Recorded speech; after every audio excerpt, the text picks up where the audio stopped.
Պատրաստ ենք գործընկերներ։ Նախ բարև ձեզ։ Իրականում շնորհակալ եմ, որ արագ արձագանքեցիք ասուլիսի հրավերին։ Ուզում եմ մի քանի շեշտադրումով ներկայացնեմ անվանի գործարար, բարերար Սամվել Կարապետյանի քրեական գործի շուրջ ստեղծված իրավիճակը, որից հետո նաև սիրով կպատասխանեմ ձեր հարցերին։ Իրականում 2025 թվականի հունիսի 17-ին, վստահ եմ բոլորը հիշում են, հրապարակվեց 1 րոպե 30 վայրկյան տևողությամբ տեսանյութ հարցազրույց լրատվականներից մեկին, կարելի ասել այնպես, ինչպես հիմա մենք ենք ունենում հնարավորություն միմյանց հետ հաղորդակցվելու։ Նշված հարցազրույցում 30 վայրկյան բովանդակությամբ Սամվել Կարապետյանի կողմից որպես իր մտահոգություն եւ ես կարծում եմ նաեւ օբյեկտիվ մտահոգություն բարձրաձայնվեց եկեղեցու շուրջ ստեղծված իրավիճակը եւ դրա վերաբերյալ իր պատրաստակամությունը նաեւ եկեղեցուն պաշտպանելու։ Կարելի ասել բառերի ձևակերպումների հետ կապված վստահ եմ հարցեր կլինեն դրան կանդրադառնանք, բայց եկեք մի բան արձանագրենք։ Ի տարբերություն այլ աղմկահարույց դեպքերի, քրեական գործերի, որոնցից շատերը դուք լուսաբանել եք, բարեխեղճորեն եք լուսաբանել, այս գործը մի առանձնահատկություն ունի։ Այստեղ ընդհանրապես քրեական գործ չկա։ Քանի որ այստեղ մեղսագրվում է արարք, որը ենթադրում է հստակ իշխանության զավթման կոչ,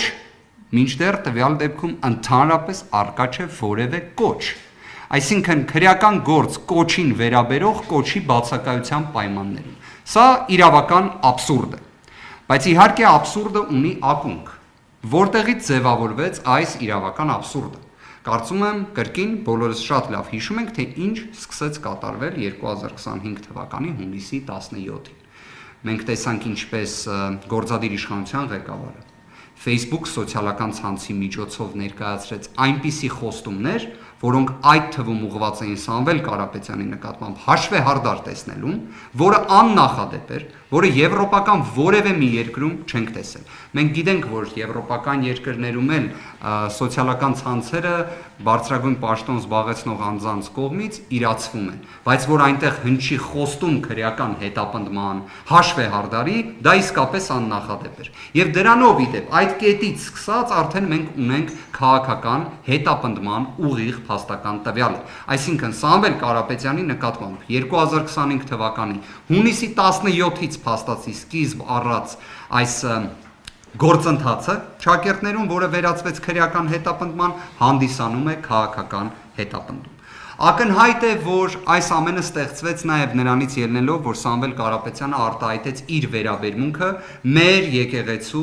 մեր մայր աթոռի շուրջ ստեղծված իրավիճակի վերաբերյալ։ Այսինքն դա եւս աքսիոմատիկ ճշմարտություն է։ Ասեմ ավելին, դրա հետ համակարծիք է նաև սույն գործով վարույթ իրականացնող մարմինը քննիչը։ Ինչ իմաստով։ Այն միջնորդությունը, որը ներկայացվել էր դատարանին, այնտեղ առկա է բառացի ձևակերպում, որը կցիտեմ, որ Սամվել Կարապետյանի կողմից հնչեցված խոսքերին նախորդել էին իրադարձություններ։ Այն է Հայաստանի Հանրապետության գործադիր իշխանության դիրքորոշումը ամենայն հայոց կաթողիկոսի փոփոխության հրաժարականի վերաբերյալ։ Ես պատկերացնում եմ, թե ինչ աստիճանի աբսուրդ է նաև նշվածը, բայց ունենք այն, ինչ ունենք։ Գործադիր իշխանության կողմից դիրքորոշում ամենայն հայոց կաթողիկոսի փոփոխության վերաբերյալ եւ ունենք նաև իրավիճակը, որ անվանի գործարարը, բարերարը, ով մայր աթոռի կողքին մշտապես կանգնած է եղել,